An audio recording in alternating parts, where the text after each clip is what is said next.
So I'm guaranteeing everybody today, double your money back if you do not have a good time. And one Derrick Maultsby Jr. will be giving you that money back because I don't have the money. I'm so excited for today's interview. We're talking to Derrick Maultsby from Jackson Kelly. Derrick's just such a good dude. Got to know him over the past, I guess, year and a half or so when they were camping out in the Pittsburgh Technology Council's office. And to get things kicked off, I'm Jonathan Kersing with the Pittsburgh Tech Council, of course, hanging out with Comcast to bring you our summer of 50 Pittsburgh tech stories.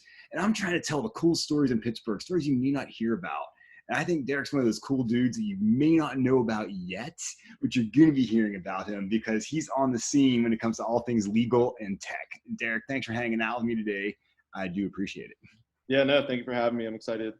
This is an awesome series that you and the Tech Council and Comcast have put together, and raising awareness about a really big issue. And hopefully we can, through this series, provide more equity in access to technology to, inner city schools, inner city children, and absolutely kind of bridge that gap.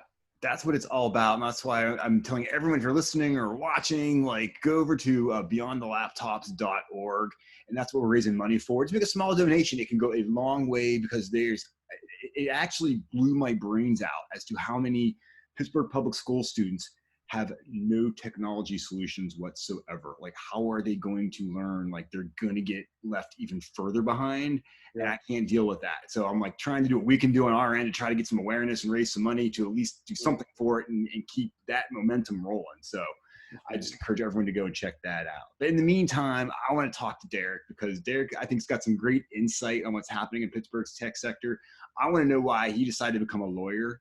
There's many things I want to ask you today, Derrick. Before we do that, just give us a quick background of yourself and what you're up to right now. Yeah, no, absolutely. So as you said, I'm with Jackson Kelly. Currently, I am with Jackson Kelly as a consultant. Graduated from Duquesne Law School here in Pittsburgh, and I'm a Pittsburgh native. I honestly have a really big mouth, and that is why I decided to go to law school. Is that what it is? I played football in college, and wasn't in my cards to go to the pros. And I asked myself, what else am I good at? And okay. I thought that career, talking was going to be up my alley. So you took all the good jobs in Pittsburgh when it comes to being a host. So I had to. You can always host with me anytime you want, or I'll say you be the host. I had to go to law school, but yeah, and during law school, I had the opportunity to kind of break into corporate law and really start to work with tech companies and tech startups. And from there, using I'm a millennial, and so using kind of my upbringing on technology and leveraging my knowledge of corporate law and sort of the legal obstacles and hurdles that face tech companies and tech startups, I was kind of able to bridge a gap with some of our more experienced attorneys around the office, and with tech startups, tech companies, and the founders, who I think there's a huge divide sometimes between yes. a tech company and a law firm, right? And there's some fears there. And as you know, I don't wear a suit. I'm a big puffer vest guy, t-shirt guy, jeans guy. I want to be approachable, and I really want people to realize that Jackson Kelly, our tech and data practice group, we're here to help them first and foremost. And we've worked with companies now all along the kind of tech spectrum, from startup without formation and just the concept, all the way to Fortune 500 tech companies. So we have a lot to offer, and we've a lot of fun doing it. So it's been a good time. Absolutely. And I really love the idea that you're making the firm more approachable, because I think that is so important, because I think people it's just drilled into us to be afraid of lawyers, I think sometimes, you know what I'm saying? I mean, right or wrong, whatever it is, but I think it's wrong, because what I've learned over my almost, 25 plus years now hanging out in Pittsburgh's tech sector is that your legal team becomes your de facto, network, man. I mean, they connect you to everybody and anyone. They really become the fifth Beatle of your operations in so many ways. And so that's why I think it's so important that you do have a great law firm, but people don't know how to approach them because they think, oh, they're stuffy lawyers. Like, no, they're cool dudes like Derrick, and they get it and they want to be helpful. And so I think the idea that like you're not walking around in a suit. I think twice I saw you in a suit in our office. Remember, I hassled you about it. Well, the first time you told me you cut my tie, and that's when I yeah, realized, exactly. I gotta lose the tie. I definitely gotta lose the tie, and I definitely I try to ditch the suit as much as I can. Sometimes I still have to put it on. Sometimes you got to do it, man, and that's totally cool. Post quarantine, I put a few pounds on, so I don't know if it'll fit. So I'm definitely in sweatpants right now, but no, I really agree with you, and I think the big thing for us at Jackson Kelly, and the one thing I wanted to make sure that we did is I want to reach out to the community. So whether it's working with the Tech Council, where we have the Tech Legal Clinic normally, prior to COVID-19, which is our monthly series where we just kind of hold a Q&A and give some free education about different legal hurdles, or it's whether we give a seminar over at Ascender, or whether we are volunteering at Alpha Lab, or whatever it may be. We just did a presentation with Prototype. We're really trying to just get out there and give as much free legal education as possible to the tech community, because I think that it's so powerful. Like, you don't know what you don't know.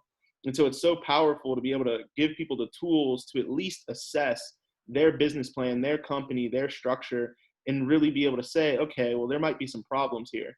I need to have a further, deeper conversation about these issues. Definitely. And so, for the past 2 years, we've made a deep commitment to just educating the community, becoming a part of the community, adding as much value to the community without expecting anything in return. And I think that until you invest in something, how can those folks trust you and invest in you and trust you? So that's really just been our mission and what's guided us.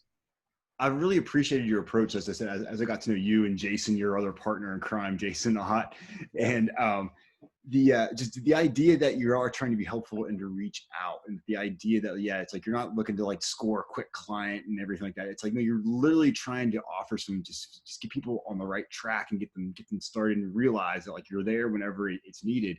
And one thing I can tell you, like, I've seen some scary stories, Derrick, over the years, where I won't name names here, but there was someone pretty prominent in Pittsburgh's tech sector that when they first started up, they were signing some multi-million-dollar contracts without a real lawyer looking at it. They were having their parents review these contracts. And I'm thinking to myself, oh my, I remember like literally me saying, you shouldn't do that. Like, you don't understand the jeopardy you could be putting yourself into. You need a professional to be reading this stuff. Oh, I don't want to talk to a lawyer. I'm like, you want to talk to a lawyer. You're talking about a couple $1 million here. And that just blew my mind. That's why I always say, man, when you're in business, you're starting to make money, you're starting to get customers, issues are going to arise that you cannot solve. And you need to have a trusted advisor. And that's why I just can't say it enough to anyone out there. Get a freaking good lawyer. It's insane. And I think that, one of the big gaps that we've really focused on trying to bridge is that fear of the bill, right? That legal bill. Oh yeah. It's so difficult as a startup when you're bootstrapping things and you're not paying yourself to really think and see the value in reaching out to a law firm and, trying to figure out how you're going to pay a lawyer to do things, when you don't have revenue yet, or, you're kind of trying to approach an issue of cash flow. And so what we've really tried to do, and what we have is it's called the a la start menu. I like it. I dig it. I get all my creativity from you. I literally just say, what would Jonathan like? And that's how I come up start. See, I'm in your mind somewhere there, Derrick. I dig that. It's the a la start menu. And really what it is, it's a menu of legal services that are kind of the most common, legal services a tech startup can need. And we have put a flat rate fee associated with that price. Nice. No surprises. You know what the price is. You know exactly what you're doing. You can budget for it. You know exactly what it is. And, legal services aren't cheap. I'm not gonna say that they are. They shouldn't be either. I'm sorry. If they are, it's honestly, it's too good to be true. You should really question what you're doing, right? Why is that person charging you that little? But what we tried to do is we are trying to make it more affordable, and we're trying to make it something that can fit within a budget, within a business plan. Definitely.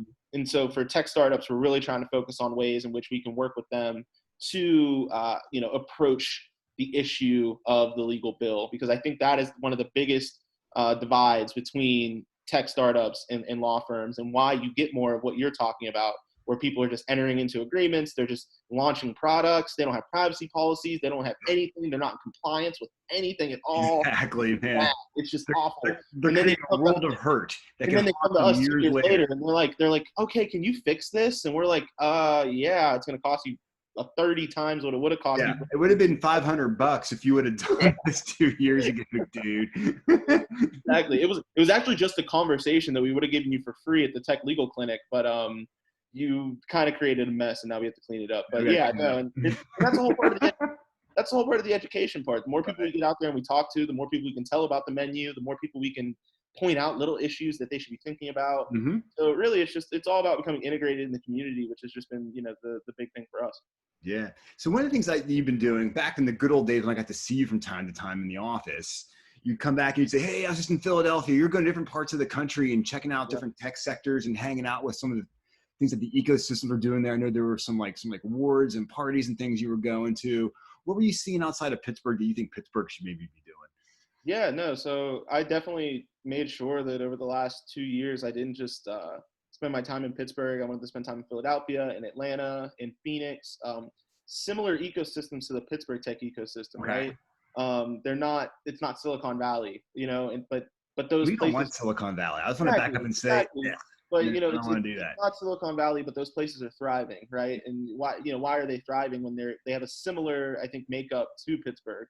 And why, in Pittsburgh, do we sometimes struggle with different things? And I just wanted to kind of get the feel for those ecosystems, what they were doing that we weren't doing, and things like that. And the one thing I'll say that I think Pittsburgh does so well is, like, in Pittsburgh, you definitely can be connected to anyone, right? It's the 1 degree of separation. If you don't know somebody, like, somebody who definitely knows that person in Pittsburgh. And I think that we need to leverage those relationships a lot more and promote people around Pittsburgh a lot better.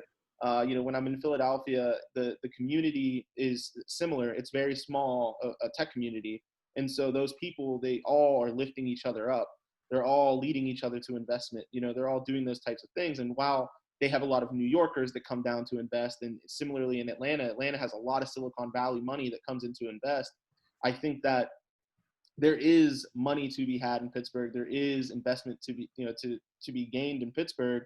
We just need to work better, I think, to lift other companies up and really try to, lead people to the water. And I think we do. I think we've done a good job of doing that. I just think it needs to kind of amplify a little bit more. And some of those places are having a lot of fun too. I go to those places. You were telling me about some of the parties you were going to. Oh, and yeah. I was like, and you're like, Pittsburgh needs a party like this. And I was It's really fun. I mean, I was in Atlanta, and they had a pitch demo, which you have those in Pittsburgh all the time, except theirs was like a rap battle. Theirs was fun. Yeah, it was like a rap battle, right? Like, right. People had walk-up music, and it was fast, it was fun, there was a lot of energy. The crowd was really engaged. There was food trucks. I mean, they just made it a great experience, and it just so happened to be that the entertainment was the pitch itself, right? And I thought that was incredible. And the companies that were in it traveled from all over the country. I think the company that won was from Cambridge. So that's incredible to have something with that much juice. And you see the same thing in Philadelphia, and you see similar things in Phoenix as well. So I think Pittsburgh's on the right path. And I mean, I just think that we've gotten into doing the same thing, right? Over and over and over again. And I think that you can't be afraid to change it up or take that next step and evolve a little bit. And, while the tech is for everyone, there are a lot of young people that move here for the tech scene. And, they want fun. They want energy. They don't always want to be talked at, or a seminar, or, something like that. They wanted to go out. That's a good point. And I think that the more you can have people meeting each other from, the different companies, you can have somebody from Google hanging out with somebody from Uber. I mean, that's only going to lead to better things for the Pittsburgh ecosystem. Who knows what those two folks can come up with and spin out, right? And spin it out right here in Pittsburgh. So absolutely, that's just like some of the things I've recognized and noticed. And, at Jackson Kelly, we've really tried to focus on trying to bring some of that energy back here, creating relationships, inviting people into Pittsburgh, Jason and I launched the Pittsburgh Tech and Data Summit, which we wanted to be, a little bit different than things that are offered in Pittsburgh. While it's a little bit more seminar-like, which I just talked crap on. Yeah, come on. Yeah, You putting a disco ball in your next data focused, science? it's focused on bringing different individuals from different sectors together and having conversations. Because I think in each sector around Pittsburgh, you go to a legal conference, you go to a business conference, you go to a tech conference, you go to a policy conference. Everybody's kind of talking about the same issues and the same hurdles, but they don't know people from the other sectors, and there's no cross-pollination in solving those issues. And I think that it's going to take everybody, all of the stakeholders, for us to solve the issues and moving Pittsburgh forward, for tech especially. And so we focused on bringing different stakeholders together, having these conversations, talking about these issues. And the biggest feedback that I got that I loved was people saying that they made new connections of people they didn't even know existed in Pittsburgh. That's exactly what it's about, is just bringing people together, having new conversations start, having, new ventures start, having people coming up with solutions together and really getting after it. I love it. So, Yeah. I feel like you and Jason and Jackson Kelly have been this giant spoon in our ecosystem pot here, kind of stirring it up a little bit. And I think that's really cool. Trying to. How have you been able to stir it up with the whole COVID thing going on? I mean, Zoom's great and all, and we're using it right now. Yeah. At the same time, it's like, oh God, so much of what you're doing is just getting people in a room talking with each other. How are you guys managing around that? I mean, just trying to really continue our mission of education and thought leadership. Yeah. I think every organization has kind of had to move to an online Zoom, Microsoft Teams, whatever structure. Right. And so it's super important, I think, for us to not be afraid of that technology, but to utilize that technology. And so, like, through this technology, we've been able to actually, I think, do more than we were in person because we're so much more time efficient, right? And so, we haven't had to limit ourselves to just the Pittsburgh ecosystem. While we've done, a ton, like I said, we've done a ton in the Pittsburgh ecosystem. I think we did a business as usual with the Tech Council early on. We just last week did something with Prototype. Like I said, we've done something with Ascender. I just became a mentor with Alpha Lab, so I'm able to do, virtual office hours and things along those lines. Very cool. I like that. Across the country now, we're able to, pop in our other locations where our firm is located and do seminars and webinars and things like that. And it's really helped us in, sorry to segue kind of away from tech a little bit, but it's really helped us in launching our pro bono clinic for Black businesses and Black entrepreneurs. Oh, that's cool. Yeah. Tell me more about that. I did not know that was happening. That's because I haven't seen you in so damn long. So this is I know, right? Yeah. So obviously during this quarantine, things have been very, very rough for the Black community. I, as a Black man, definitely fell into a bit of a depression in which I was just kind of asking myself a lot, like, what can we do? Right. It's one thing to retweet or tweet something out or, make a statement. It's another thing to go protest and to do something. And I look at myself and I say, well, we have all these resources, right? I mean, in the legal profession, I see us as change agents, people that were given the tools to actually move the needle. And so myself, along with a few other folks, Jason Ott, Ron Jones, Michael Leahy, Sylvia Winston, and, our managing partner, Ellen Capilani, at the firm, we all came together and I said, we need to bridge this gap in why Black businesses and Black entrepreneurs don't necessarily always thrive. They don't always have that lawyer in their family or that person that they can go to bounce ideas off of.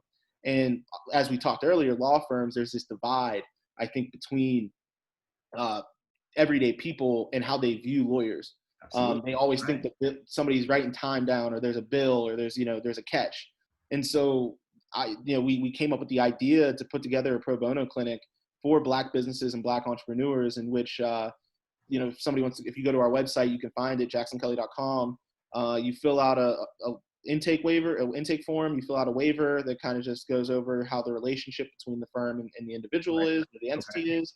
And then we set up a time to talk and we go over, all of the issues somebody has, and we really try to add value for them. That's awesome. How are you guys getting the word out on that? Because I think that's one of those deals where, like, people need to know about this. How do you get that out? So I mean, we've definitely hit social media hard.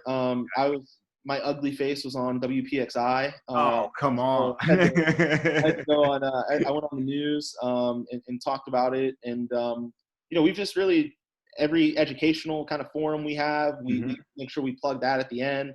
We're just trying to get the word out there any way we can. Really, it's one of those things that it's one of the reasons that I went to law school. Getting back to that question is It moved the needle, right? Yeah, right. Is I want to really move that needle, and I see myself, working obviously in corporate law. People don't think like, oh, how can you make a difference in corporate law? Like you're not doing criminals or justice reform or anything like that. But there's so many Where the inequities. world in that though, there's Yeah. so many other areas you can be helpful for Oh, sure. there's so many inequities, I think, for Black businesses and Black entrepreneurs. And if you can create more wealth in the Black communities, and you can have more Black businesses be successful, and you can have more Black entrepreneurs grow their businesses, well, that's more jobs in these communities, right?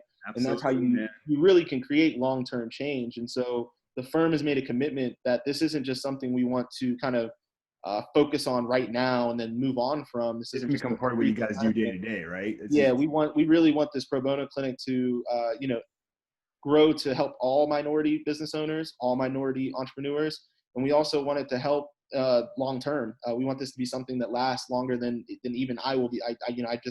I'm a young guy, but I want this to last longer than me in my time at the firm. So we really focus on how to make this a foundational thing for the law firm, and I think we've helped close to 25 Black businesses and Black entrepreneurs in Wow. in the city of Pittsburgh so far, and That's we've amazing. only had it going for about 3 weeks now.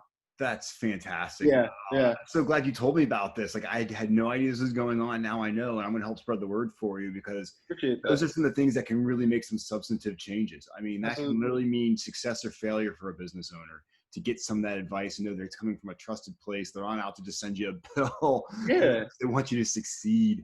And I so much fun talking to you today, Derrick. You get me all pumped up, man. It makes me Oh, really for sure, good for stuff sure. going on here in Pittsburgh. I'm so glad I got to tell a little bit of your story, man, because it's folks like you that are making Pittsburgh great. And that's why we're trying to tell these stories of Comcast. Let people know, man, there's stuff going on here you may not know about. And things like this pop up. We're getting the word out for you, dude. I love it. No, I appreciate that, and I appreciate you having me. And I think right now, and we live in very weird times, and it's a time that we need to come together and we need to understand all the resources that are out there for us in the city. And there's so many amazing people that I've met through the Tech Council and that I've met in my time, over the last three or 4 years working in the tech ecosystem. And I'm happy that you're doing this series and telling some of those stories. And I'm sure I'll get to watch and listen and get to hear about people that I didn't even know existed. And I'm looking forward to that. Good stuff, man. And one of these days soon we'll have a beer, I swear. I need it at all times. It's never too early or too late for a beer. Thanks, Derrick. You're the best, man. All right, brother. Thank you for having me, man.